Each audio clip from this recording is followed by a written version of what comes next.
En 2022, la ville de New York compte plus de 40 millions d'habitants. L'inspecteur Thorne vit dans l'un des appartements de la ville. Lorsqu'il allume la télévision, une publicité pour Swal Green, un aliment miracle à base de plancton, apparaît. Peu après, son ami Sol Ross éteint la télévision, ne voulant pas écouter la suite du programme. Pendant que Thorne se rase, il demande à Sol quelques cas à étudier. Sol n'a toujours pas d'affaire à lui présenter et Thorne lui rappelle qu'ils ont tous les deux besoin d'une affaire sur laquelle travailler, sinon ils deviendront chômeurs comme les 20 autres millions de New-Yorkais. Tout en décidant des affaires à suivre, Sol décrit son enfance. Pour lui, la nourriture n'était pas artificielle, l'eau était propre et le monde n'était pas pollué. On pouvait acheter de la viande et des œufs, mais aujourd'hui, rien ne pousse dans les vagues de chaleur constantes qui sévissent dans le monde. Alors qu'ils discutent, les lumières s'éteignent et Sol doit monter sur un vélo générateur pour produire plus d'électricité. Promettant de produire plus d'électricité plus tard, Thorne part pour son service de nuit, non sans avoir dû marcher sur la pointe des pieds pour enjamber les gens qui dorment dans les escaliers. L'air new-yorkais est chargé d'une brume verdâtre et à moitié délabrée. Assis sur le toit d'une voiture, un homme nommé Gilbert est approché par un certain Donovan, qui lui propose un crochet pour un assassinat. Sa cible est un homme nommé Simonson, un homme riche qui partage son appartement avec une femme nommée Shirl, une maîtresse qu'ils appellent Mobile. Ils sont des domestiques permanents dans les appartements des riches. Shirl est accueillie par le garde du corps de Simonson, Tab Fielding, qui lui dit qu'il est temps d'aller chercher de la nourriture. Ils vont chercher de la nourriture chez un certain Bradier, bien que la quantité ne soit pas très importante, le coût s'élève à plus de $279. Cependant, avant de conclure la transaction, Shirl demande à Brady s'il a ce qu'il a demandé, et le commerçant montre à Shirl une surprise, un morceau de « vrai bœuf ». Dans l'obscurité, Gilbert se faufile jusqu'aux appartements depuis un canal drainé et utilise le crochet de Donovan pour entrer. Il se ferait un chemin jusqu'à l'appartement de Simonson. C'est comme si Simonson l'attendait. Gilbert demande à Simonson si c'est la bonne chose à faire. Simonson dit à Gilbert qu'il comprend pourquoi il doit mourir. Il tourne le dos à Gilbert et est immédiatement tué. Gilbert quitte alors les lieux. Après la mort de Simonson, Thorne est appelé à enquêter. Il rencontre d'abord le propriétaire de l'immeuble, Charles. Il lui apprend que le système de sécurité est tombé en panne, pour la première fois depuis 2 ans. Thorne est ensuite conduit par Charles à l'appartement de Monsieur Simonson, où il rencontre Tab Fielding et Shirl. Thorne vérifie l'appartement en volant de la nourriture et des boissons, à la recherche de preuves entre les deux. Après avoir vérifié l'évier, Thorne demande à Tab de noter tous ses mouvements et son numéro de série. Pendant que Tab s'éloigne, Thorne se lave le visage dans la salle de bain et prend le savon, la serviette et la bouteille d'alcool pour les mettre dans une thé d'oreiller. Thorne recherche des signes de maltraitance, mais n'en trouve aucun sur elle. Elle lui dit que Simonson était un gentleman et qu'elle ne lui a jamais été infidèle parce qu'elle n'aurait jamais compromis son travail. Lorsqu'on lui demande ce qu'elle va faire maintenant, elle répond qu'elle va rester là jusqu'à l'arrivée du prochain locataire, en espérant qu'il voudra la garder avec lui.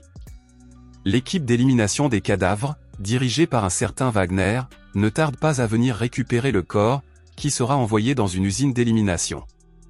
Thorne part avec l'alcool et la serviette et demande à Wagner de l'accompagner à son appartement.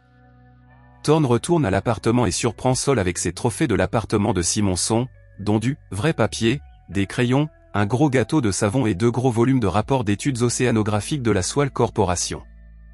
Il lui montre ensuite la bouteille d'alcool, que Sol boit instantanément. Thorne lui montre des légumes, mais lorsqu'il lui montre le morceau de bœuf, Sol est ému et se souvient qu'il y en avait en abondance lorsqu'il était jeune. Plus tard, dans le bureau du chef, Thorne discute du meurtre de Monsieur Simonson avec le chef Hatcher. Il ne croit pas qu'il s'agisse d'un cambriolage, mais d'un meurtre.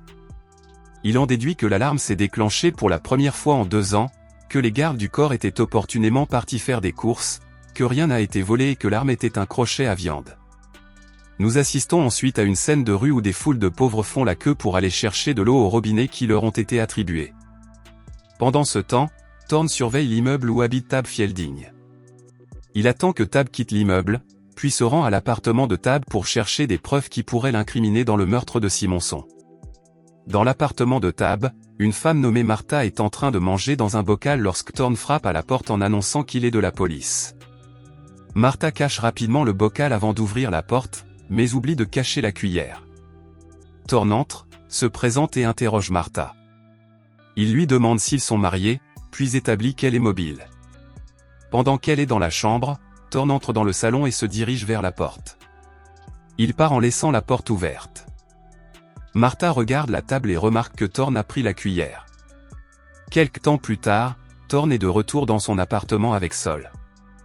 Tout en savourant l'alcool et la nourriture volée, ils discutent des détails que Sol a pu trouver sur Simonson et de la façon dont il est entré au conseil d'administration de la Swale Corporation.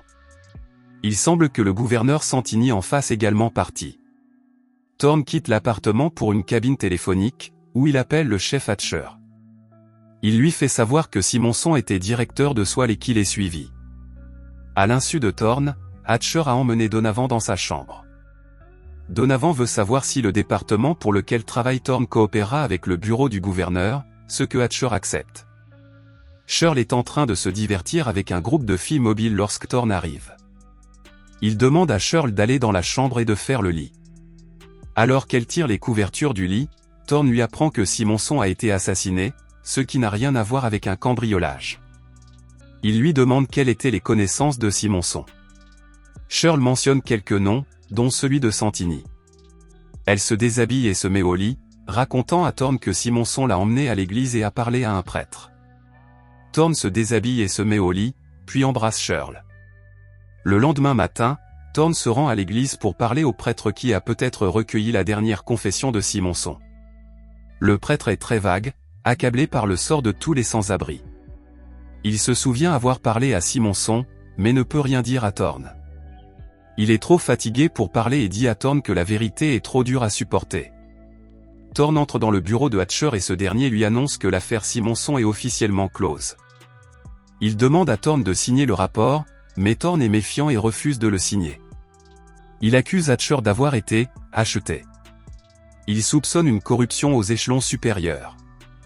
Alors que Thorne s'en va, un autre officier lui jette un casque et lui dit qu'il est en service anti-émeute. Nous voyons maintenant un grand enclos couvert à l'intérieur duquel poussent de petits arbres. Donovan dit au gouverneur Santini que l'agent Thorne devient un problème. Santini dit à Donovan de s'occuper du problème. L'intérieur de l'église est rempli de sans-abri et beaucoup font la queue pour se confesser au prêtre. Tab entre dans le confessionnal et tire sur Paul. Dans une autre rangée de nourriture, Thorne est présent pour surveiller la zone en cas d'émeute. Dans ce chaos, Gilbert apparaît et tente de tirer sur Thorne, mais il tue accidentellement une femme devant Thorne. Thorne voit Gilbert et tente de traverser la foule pour l'attraper. Thorne finit par attraper Gilbert et le jette à terre. Gilbert se retourne et tire dans la jambe de Thorne. Avant que Thorne ne puisse faire quoi que ce soit, la grande pelle en acier d'un des camions descend rapidement et écrase Gilbert, le tuant immédiatement. Tab arrive à son appartement et constate que la porte d'entrée est déjà ouverte. Dès qu'il entre, Thorne commence à se disputer avec Tab, lui demandant qui paie tout. Tab refuse de frapper Thorne car il sait qu'il pourrait aller en prison pour avoir frappé un officier de police, mais lorsque Thorne commence à frapper Martha, c'en est trop pour Tab et il commence à se défendre. Thorne dit à Tab de rester en arrière où il reviendra et les tuera, lui et Martha. Thorne se rend chez Simonson et trouve du réconfort dans les bras de Shirley. C'est la nuit, et Sol se rend à l'échange de livres de la bibliothèque publique avec les deux grands journaux de Swale Corporation. Elle les montre à d'autres collègues seniors pour qu'ils les étudient. Elle y apprend des faits choquants sur Swale. Avant de pouvoir apporter leurs preuves sur les méfaits de Swale, ils doivent en chercher d'autres. Une fois trouvées, elles seront présentées au Conseil des Nations. Sol est bouleversé et doute maintenant de l'existence de Dieu. Sol dit qu'il pense qu'il doit rentrer chez lui. Connaissant l'amère vérité de Swale Green, Sol se soumet au suicide assisté à la clinique d'euthanasie. Thorne arrive chez lui et trouve une lettre de suicide de Sol. Il part immédiatement pour l'arrêter.